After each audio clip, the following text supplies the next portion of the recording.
बिस्मिल्लाहिर्रहमानिर्रहीम। अस्सलाम वालेकुम दोस्तों। मैं आज आपसे 2 मिनट बात करना चाह रहा हूँ ड्राइविंग लाइसेंस की बढ़ती हुई फ़ीसेस के हवाले से। अगर आपका ताल्लुक पंजाब के किसी भी सिटी से या सूबा पंजाब के किसी भी शहर से आप हैं, तो आपका ड्राइविंग लाइसेंस आपकी जेब पे अब भारी पड़ने वाला है। जो नोटिफिकेशन सुन रहे थे कि नई फ़ीसेस लागू होगी, नहीं होगी, होगी, नहीं होगी, अब हो चुकी हैं। अब आज की डेट में वो जो जब मैं लाइव आ रहा हूँ तो वो नई फ़ीसेस लागू हो चुकी हैं। मेरा यहाँ बात करने का मकसद ये है, आवाम के पास पहले वसाइल नहीं है। बिजली के बिल, गैस के बिल, कई किस्म के टैक्सेस, कई किस्म की फ़ीसेस वगैरह। ये लाइसेंस जो अब बना हुआ है, मेरा 2016 से बना हुआ है। अब सख्ती की वजह से जो बनवा रहे हैं या वट जिसका जो मामला है वो उसके अपनी इसकी फ़ीसेस को सालाना करने पे मेरा एतराज़ है। आप सीएम साहब ने एक इंटरव्यू में कहा है कि जो कार्ड के एक्सपेंसेस हैं वो बढ़ रहे हैं, जो हमने ये कार्ड प्रिंट करके देते हैं आपको, इसके एक्सपेंसेस या सर्विसेज के एक्सपेंसेस बढ़ रहे हैं, वो आवाम पे करेगी। सर, आप फीसेस बढ़ाएं, मेरी एक हम्बल रिक्वेस्ट है। हम रिक्वेस्ट ही कर सकते हैं आईजी साहब, डीआईजी ट्रैफिक साहब, सीएम साहब या दीगर जो भी ज़िम्मेदार हैं कि आप फ़ीस बढ़ाएं, मगर ये 5 साल वाले 5 साल के लिए ही रहने दें। मैंने 2-3 मुल्कों के लाइसेंस देखे हैं जो एक फ़ीस में आपको 10 साल के लिए मिल रहे हैं। हमारे मुल्क में पहले हमें 5 साल का मिल रहा था, जो कि अब फ़ीसेस को बढ़ाकर सालाना किया जा रहा है। यार, जिस घर में 3-4 बंदे हैं, एक बंदा कमाने वाला है और 2 बेटे हैं या 3, जिसके 3-4 लाइसेंसेस हैं, पहले वो बच्चे पढ़ने वाले, स्कूल की फ़ीस, घर के बिल, राशन, कपड़े, दवाइयाँ, बिजली, गैस, पता नहीं क्या क्या उसको करना पड़ रहा है।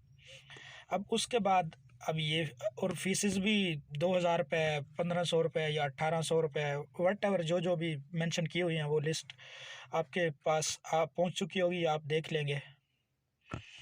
और इसके बाद अगली बात मैं कर रहा हूँ अपने तमाम यंगस्टर भाइयों के लिए जो डिग्री कर रहे हैं या कर चुके हैं और बेरोज़गार हैं, स्टिल अभी तक वो बेरोज़गार हैं।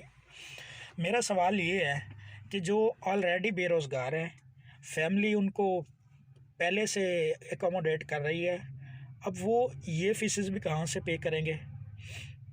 सर, प्राइवेट सेक्टर का कोई हाल नहीं है। आफ्टर कोविड, बिफोर कोविड चले प्राइवेट सेक्टर कुछ बेहतर था। After Covid private sector fully crash हो चुका है। नो, किसी किस्म का कोई हाल नहीं है प्राइवेट सेक्टर का। एक कंपनी कोई 4 महीने आपको रख लेती है, कंपनी की सेल्स डाउन हो जाए तो वो बंदा फारिग कर देती हैं, बंदे की परफॉर्मेंस लो हो जाए तब बंदा फारिग हो जाता है, या दीगर जो भी सेक्टर जा रहे हैं, काफ़ी मसाइल, काफ़ी क्रैशेस चल रहे हैं।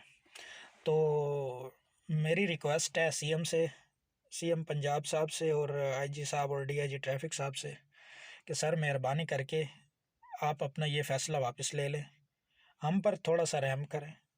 हम रिक्वेस्ट ही कर सकते हैं, या हमें इतने, आप बेशक फ़ीस माहाना कर दें, हमें इतने वसाइल दे दें कि हम वो माहाना फ़ीस भी आपको खुशी से पे कर सकें। अब जो स्टूडेंट्स हैं, जो डिपेंडेंट हैं, अब वो वालिदैन क्या करेंगे जिनके ऊपर पहले भी इतने ज़्यादा बोझ हैं, और जो बेरोज़गार हैं वो बेचारे कहाँ से पे करेंगे?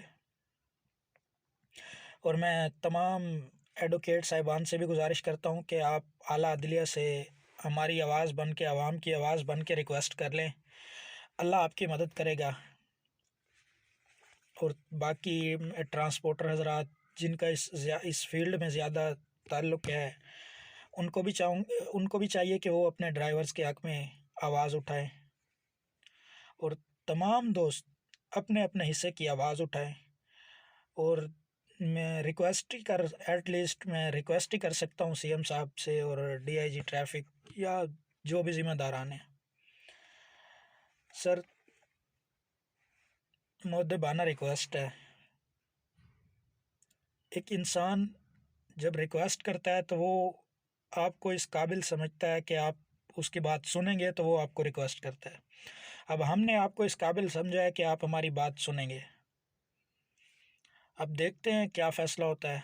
अल्लाह आप मेरा और हम सब का हामी और नासिर हो।